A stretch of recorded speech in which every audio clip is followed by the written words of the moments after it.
السلام عليكم ورحمة الله وبركاته. الحمد لله رب العالمين. أشهد أن لا إله إلا الله وحده لا شريك له، وأشهد أن سيدنا ومولانا محمدا عبده ورسوله، صلى الله تبارك وتعالى عليه وعلى آله وأصحابه وذرياته أجمعين. أما بعد فإن أصدق الحديث كتاب الله، وأحسن الهدي هدي سيدنا ومولانا محمد صلى الله تعالى عليه وسلم، وخير الأمور عوازمها وشر الأمور محدثاتها، وكل محدثة بدعة وكل بدعة ضلالة. وبالسند المتصل منا إلى الشيخ الإمام الهمام الحافظ الحجة أمير المؤمنين في الحديث أبي عبد الله محمد بن إسماعيل بن إبراهيم بن بردزبة الجعفي البخاري رحمه الله تبارك وتعالى، ونفعنا بعلومه آمين. أنه قال: باب قول الله تبارك وتعالى: ونضع الموازين القسط ليوم القيامة وأن أعمال بني آدم وقولهم يوزن. وقال مجاهد: القسطاس والعدل بالرومية. ويقال: القسط مصدر المقسط وهو العادل، وأما القاسط فهو الجائر. وبه قال: حدثنا أحمد بن إشكاب قال حدثنا محمد بن فضيل عن عمارة ابن القعقاع عن أبي زرعة عن أبي هريرة رضي الله تعالى عنه وعنهم قال: قال النبي صلى الله تعالى عليه وسلم: كلمتان حبيبتان إلى الرحمن خفيفتان على اللسان ثقيلتان في الميزان، سبحان الله وبحمده سبحان الله العظيم. حضرات علماء کرام، بزرگوں اور بھائیوں اور پس پردہ طالبات و معلمات اور ہماری مائیں اور بہنیں، اللہ تعالیٰ کا بہت بڑا انعام اور کرم ہے کہ اس نے اس ادارے میں پڑھنے والی طالبات کو اس عظیم کتاب کی تکمیل کی توفیق عطا فرمائی. اس پر جتنا بھی شکر بجا لائے کم ہے. سبھی علماء جانتے ہیں کہ یہ کتاب جسے بخاری شریف کہا جاتا ہے، قرآن مقدس کے بعد سب سے زیادہ معتبر اور مستند کتاب سمجھی گئی، اور اسے جو بے مثال قبولیت حاصل ہوئی وہ الفاظ میں بیان نہیں کی جا سکتی. اس کی مقبولیت کا اندازہ آپ اس سے لگا سکتے ہیں کہ آج دنیا میں کسی بھی شخص کو عالم یا عالمہ نہیں کہا جاتا جب تک کہ وہ بخاری شریف نہ پڑھے۔ اگر وہ ساری کتابیں پڑھ لے لیکن اس نے بخاری نہ پڑھی ہو تو وہ نامکمل سمجھا جائے گا۔ مکمل جبھی ہوگا جبکہ وہ بخاری شریف مکمل یا اس کے منتخب ابواب کم سے کم پڑھ لے۔ تو یہ عظیم کتاب اللہ نے پڑھنے کی توفیق دی۔ جن بچیوں نے پڑھی، جن معلمات نے پڑھائی، جن منتظمین کی نگرانی میں پڑھنے پڑھانے کا عمل انجام پایا، وہ سب قابل مبارکباد ہیں۔ اور خاص طور پر اس دور میں بچیوں کی دینی تعلیم، اس کی اہمیت بہت زیادہ بڑھ گئی۔ ویسے تو ہر زمانے میں دینی تعلیم کی اہمیت رہی ہے اور رہے گی، لیکن موجودہ دور میں ہماری ماں بہنوں کی ذمہ داریاں آنے والی نسلوں کے لیے اور گھریلو ماحول کے لیے بنیادی اہمیت رکھتی ہیں۔ دنیا کا یہ تجربہ ہے کہ اگر ماں یا بیوی دیندار ہے اور اس کے پاس دینی علم ہے اور صحیح معلومات ہیں اور اسلامی اخلاق اور بہترین صفات کی وہ حامل ہے، تو وہ ایک بہترین معاشرے کی تشکیل کا سبب بنتی ہے۔ ہم نے کئی ایسے گھروں میں دیکھا ہے کہ جہاں لوگ دین سے دور تھے، حتیٰ کہ رمضان میں روزے بھی نہیں رکھتے تھے، نماز بھی یا پڑھتے نہیں تھے تو گنڈیا گنڈے دار پڑھتے تھے، لیکن کوئی بہو دیندار آ گئی اور اس نے حکمت کے ساتھ گھر کے لوگوں پر محنت کی، شوہر پر محنت کی،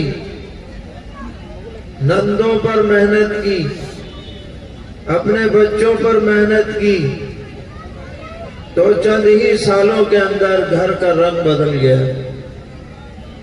بے نمازی نمازی بن گئے، بے روزے دار روزے کے پابند ہو گئے، حتیٰ کہ جو مرد داڑھی نہیں رکھتے تھے وہ اس عورت کی محنت سے داڑھی رکھنے والے بن گئے۔ اللہ تعالیٰ نے عورت کے اندر بڑی صلاحیت رکھی ہے اپنی بات منوانے کی۔ اچھائی میں بھی یہ منوا سکتی ہے اور برائی میں بھی منوا سکتی ہے۔ تو اگر اس عورت کے اندر دینداری ہوگی، یہ علم دین کی حامل ہوگی، اس کی اچھی تربیت کی گئی ہوگی، تو اسلامی معاشرہ وجود میں آئے گا، گھر میں سکون آئے گا، نسلوں میں دین و ایمان باقی رہے گا، قرآن باقی رہے گا۔ اس لیے بچیوں کی دینی تعلیم کے لیے جہاں بھی محنت ہو رہی ہے وہ بہت زیادہ قابل قدر ہے۔ اللہ تعالیٰ اس محنت کو قبول فرمائے اور اس کے مفید اثرات ظاہر فرمائے۔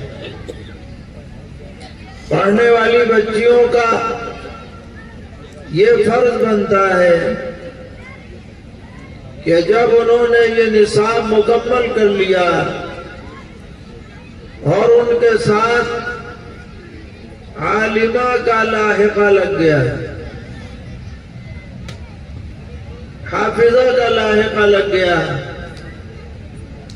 کہ اب یہ عالمہ ہو گئی، انہوں نے نصاب مکمل کر لیا، انہوں نے قرآن حفظ کر لیا، حافظہ ہو گئی، تو ان کا فرض ہے کہ اس لقب کی لاج رکھیں۔ اگر ایک عام عورت کوئی غلطی کرے گی تو اتنی برائی نہیں ہوگی، اور عالمہ ہونے کے بعد اگر غلطی کرے گی تو یہ بڑی برائی کی بات ہے۔ کسی بھی عورت کا بے پردہ رہنا شرعاً حرام ہے۔ اجنبی مردوں کے سامنے بے پردہ آنا کسی بھی عورت کے لیے جائز نہیں، لیکن اگر عالمہ بن کر بے پردہ ہے تو یہ ڈبل ناجائز ہے۔ اس نے اپنے علم کی توہین کی ہے اور اپنے علم کی اس نے لاج نہیں رکھی۔ تو جو ہماری بچیاں، ہماری بہنیں عالمہ ہیں، معلمہ ہیں، ان کا ایک امتیاز معاشرے میں ہونا چاہیے دیگر خواتین کے مقابلے میں۔ ہماری ماؤں بہنوں کو آئیڈیل بنانا چاہیے۔ حضرات صحابیات رضی اللہ تعالی عنہن کو، بنات طیبات کو،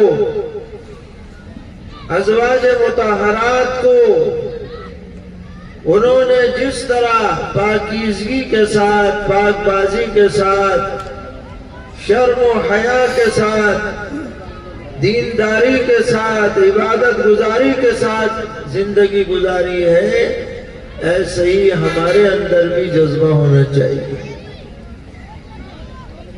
جبھی اس علم کا صحیح فائدہ ہوگا اور اچھے ثمرات اور اثرات ظاہر ہوں۔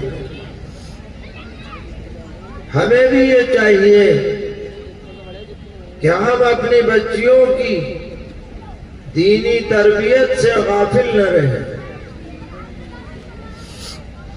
اور ان کی نگرانی کریں، کہاں جا رہی ہیں، کہاں آ رہی ہیں، دن رات ان کا مشغلہ کیا ہے، کن سے ان کے روابط ہیں، کن کے ساتھ ان کا ربط و ضبط ہے۔ ہر ماں باپ کی ذمہ داری ہے کہ وہ بچیوں کی نگرانی کرے، بلانا چھوڑ دیں۔ یہ امانتیں ہیں اللہ تعالیٰ کی، ان امانتوں کی پاسداری کرنی ہے۔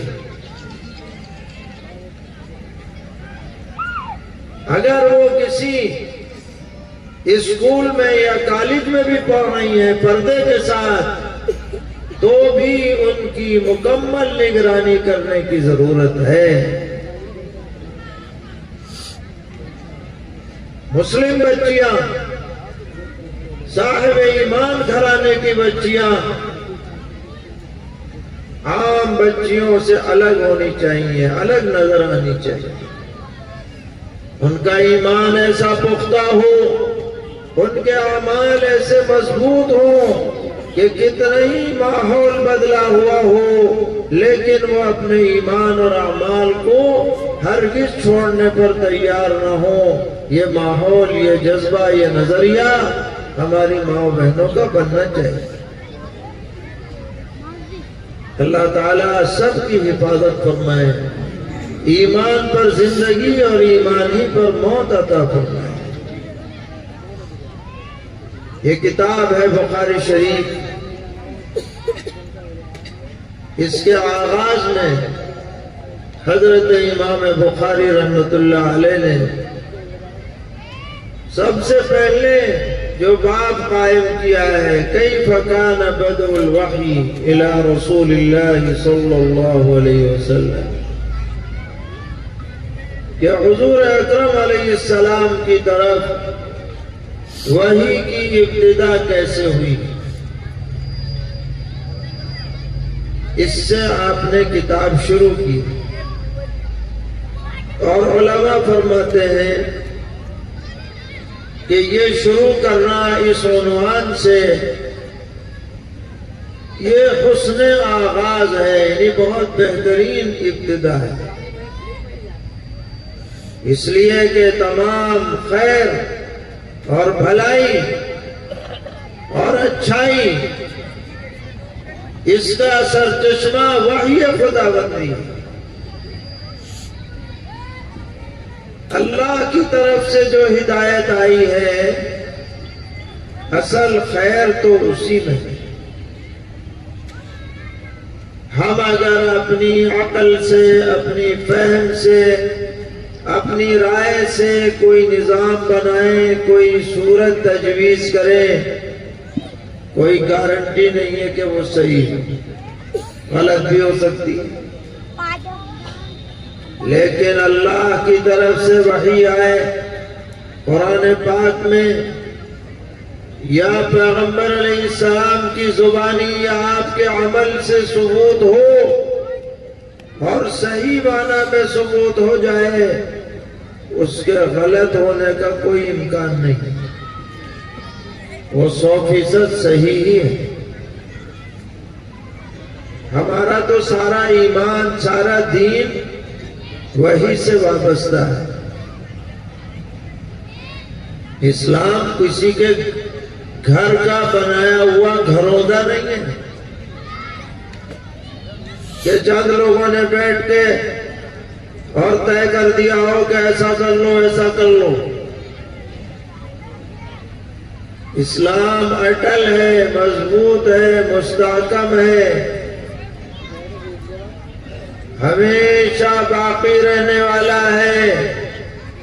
اس کے بنیادی احکامات کو کوئی بدل نہیں سکتا. نہ کوئی مولوی بدل سکے، نہ عالم بدل سکے، نہ عالمہ بدل سکے. خود مسلمان بھی نہیں بدل سکتے، حتیٰ کہ نبی بھی نہیں بدل سکتا، تو دوسرے لوگ ہم سے کیا امید رکھ سکتے ہیں؟ اس معاملے میں کسی کی کوئی پرواہ نہیں کی جائے گی. تو حضرت امام بخاری رحمۃ اللہ علیہ نے یہی سے آغاز کیا ہے کتاب کا کہ بھائی وہی دیکھ لو، دیکھ لو اس بارے میں وحی کیا کہتی ہے. جب بھی زندگی میں کہیں قدم بڑھانے کی بات ہو تو مسلمان کو چاہیے وحی کو تلاش کرے، اور وحی کا مغز اور خلاصہ کیا ہے؟ فقہ اسلامی ہے. مسئلے مسائل علماء بتاتے ہیں، اپنی جیب سے نہیں بتاتے، سب قرآن و حدیث سے ماخوذ ہے، صراحتاً یا دلالتاً. کسی عالم کو یہ حق نہیں ہے کہ کوئی من گھڑت مسئلہ بتا دے، اور اگر بتائے گا تو مانا بھی نہیں جائے. تو حضرت نے شروع ہی میں یہ بات کہی کہ دیکھو وحی کو بنیاد بناؤ، وحی سے رجوع کرو. اور پھر پہلی روایت لائے انما الاعمال بالنیات، کہ اعمال کا اجر و ثواب نیتوں پر منحصر ہے. خالی ظاہری طور پر عمل کا ٹھیک ہونا کافی نہیں ہے، نیت صحیح ہونی چاہیے. بڑی لمبی نماز پڑھی، صلاۃ التسبیح کی نیت باندھ لی، تمام ارکان اچھی طرح ادا کیے، آدھے گھنٹے میں ادا کیے، لیکن نیت یہ ہے کہ لوگ مجھے صوفی کہیں تو 0/0 ہو جائے گی نماز، دیکھنے میں لمبی ہے، کچھ نہیں یاد آئے گا۔ اور اگر 2 رکعت مختصر پڑھی، چھوٹی چھوٹی صورتیں پڑھی، لیکن نیت خالص ہے کہ میرا رب مجھ سے راضی ہو جائے، اس 2 رکعت میں اتنا ثواب ملے گا، اتنا ثواب ملے گا کہ آدمی تصور بھی دنیا میں نہیں کر سکتا۔ تو عمل چھوٹا ہو لیکن نیت اچھی ہو، ثواب عظیم ہے۔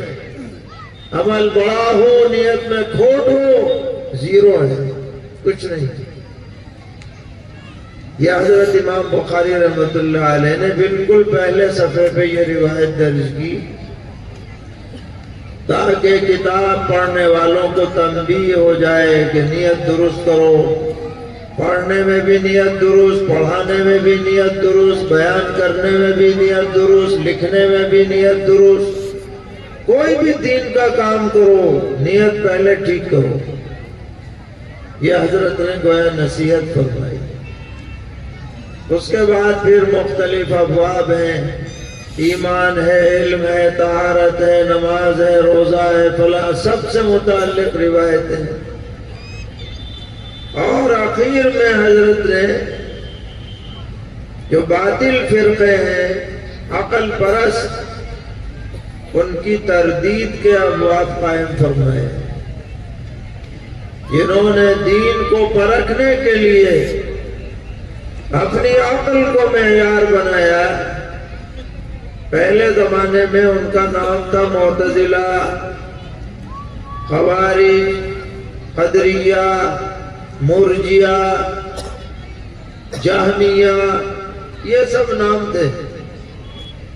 اب اس نام کے تو فرقے نہیں رہے، مگر جو ان کا نظریہ تھا غلط نظریہ، اس کے حامل لوگ آج بھی پائے جاتے ہیں، نام کچھ اور۔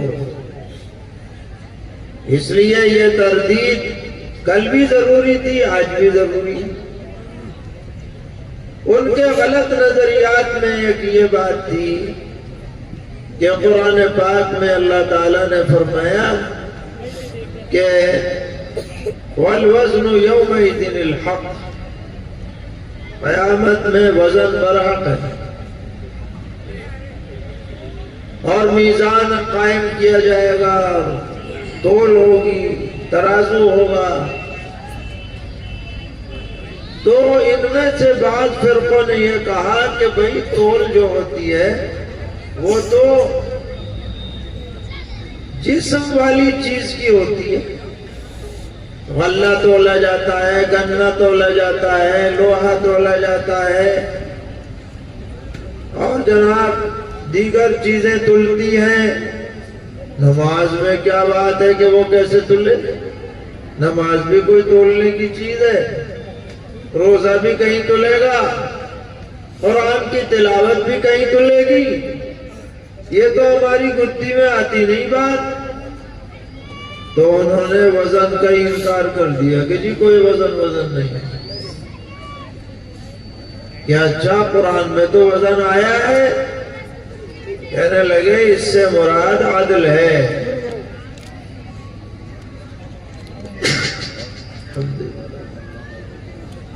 کہ اللہ تعالیٰ عدل سے کام لیں گے، یہ مراد ہے، ترازو وغیرہ کچھ نہیں، بس ترازو تو مثال کے طور پر ہے، اصل تو عدل ہے۔ یہ انہوں نے تعویل کی اور یہ تعویل بالکل فاسد ہے۔ تو حضرت امام بخاری رحمۃ اللہ علیہ نے باب قائم کر دیا کہ نہیں، یہ بکواس نہیں چلے گی۔ قرآن کہہ رہا ہے وَنَضَعُ الْمَوَازِينَ الْقِسْطَ لِيَوْمِ الْقِيَامَةِ، اللہ تعالیٰ فرماتے ہیں ہم قائم کریں گے انصاف کے ترازو قیامت کے دن۔ بھئی جب اللہ خود ہی فرما رہے کہ ہم انصاف کے ترازو قائم کریں گے تو تم کون ہوتے ہو منع کرنے والے؟ بھی قائم کرنے والا تو قائم کر رہا ہے، صاف کہہ رہا ہے جس میں کوئی شک شبہ نہیں ہے، تو تم کیوں اس کے اندر تعویلیں کر رہے ہو؟ تمہیں کیا حق ہے؟ چنانچہ دعویٰ کیا کہ وَأَنَّ أَعْمَالَ بَنِي آدَمَ وَقَوْلَهُمْ يُوزَنُ، کہ انسانوں کے اعمال بھی تلیں گے، اقوال بھی تلیں گے۔ یہ ہے پکی بات، دعویٰ ہے، قرآن کی آیت دلیل ہے۔ اور پھر دو فائدے بھی لگے ہاتھوں بیان کر دیے کہ قرآن میں ہے وَزِنُوا بِالْقِسْطَاسِ الْمُسْتَقِيمِ، تو القسطاس یہ رومی زبان کا لفظ ہے، عدل کے معنی میں آتا ہے۔ اور دوسرا فائدہ یہ بتلایا کہ قسط جو ہے مقسط کا مصدر ہے، جو باب افعال سے آتا ہے، اقسط مقسط، اور جب یہ ثلاثی میں استعمال ہوگا قاصد تو یہ ظالم کے معنی میں ہے۔ یہ بھی اہل علم جانتے ہیں، عربی زبان کا فائدہ ہے، وہ ضمناً بیان کر دیا۔ اصل دعویٰ یہ ہے کہ اعمال بھی تلیں گے اور اقوال بھی تلیں گے، یہ دعویٰ ہے۔ دلیل ایک تو قرآن کی آیت آ گئی اور ایک حدیث پیش کی جا رہی ہے۔ سیدنا حضرت ابو ہریرہ رضی اللہ تعالی عنہ فرماتے ہیں کہ نبی اکرم صلی اللہ تعالی علیہ وسلم نے فرمایا کلمتان حبیبتان الی الرحمن، دو بول ہیں جو رحمان کو بڑے پیارے ہیں، خفیفتان علی اللسان، زبان پر بہت ہلکے ہیں، پھوکے ہیں، آسان ہیں، کوئی مشکل نہیں ہے ان کو بیان کرنا پڑھنا، لیکن ثقیلتان فی المیزان، میزان عمل میں بڑے بھاری ہوں گے۔ یہ دعوے کی دلیل ہو گئی کہ دیکھو ہے کلمات، زبان سے نکلی ہوئی بات ہے، مگر جب میزان میں ترازو میں رکھی جائے گی تو وزنی ہو جائے گی۔ یہ دلیل ہوئی۔ شوق پیدا ہوا کون سے ایسے دو کلمات ہیں بتائیں، بتایا جائے، جلدی بتایا جائے۔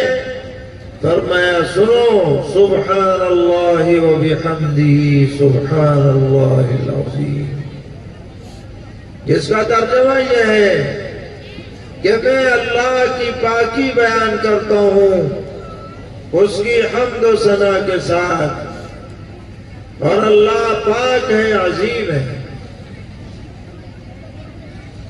اللہ کی ذات ہر عیب سے پاک ہے، اور اللہ کی ذات ہر خوبی سے متصف ہے، ہر صفات حمیدہ کی حامل ہے۔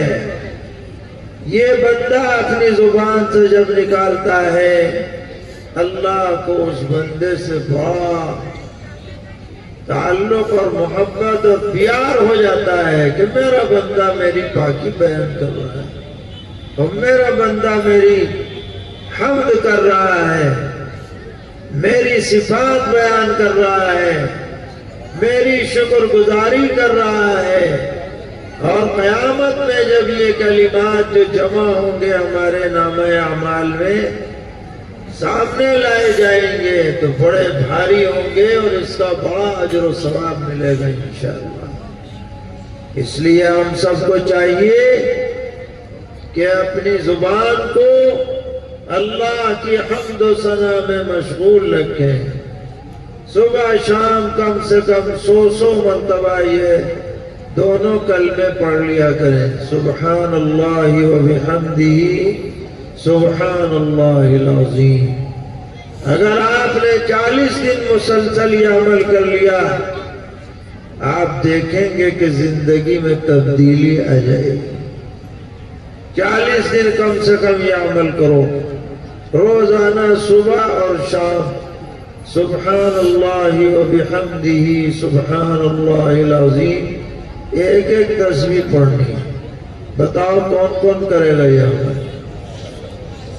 دیکھو سب نے اٹھا دیے ماشاءاللہ، لیکن یہ اٹھے ہوئے اٹھے ہی نہ رہ جائے، ان کی تعمیل ہونی چاہیے اور آپ دنیاوی اعتبار سے بھی اس کا فائدہ محسوس کریں گے اور دینی اعتبار سے بھی انشاءاللہ اس کا فائدہ آپ کو محسوس ہوگا۔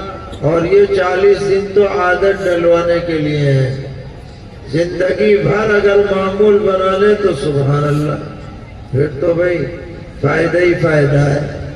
اللہ تعالیٰ اس کتاب کی برکات سے ہم سب کو مالا مال فرمائے، ہماری بچیوں کو مزید علم نافع عطا فرمائے، اچھی زندگی، خوشگوار زندگی دنیا آخرت میں نصیب فرمائے، ہر طرح کے شرور اور فتن سے، خرابیوں سے محفوظ رکھیں، اس ادارے کو بھی ہر طرح کے فتنوں سے محفوظ فرمائے۔ وصلی اللہ تعالی علی خیر خلقہ محمد وعلی آلہ واصحابہ وذریاتہ اجمعین۔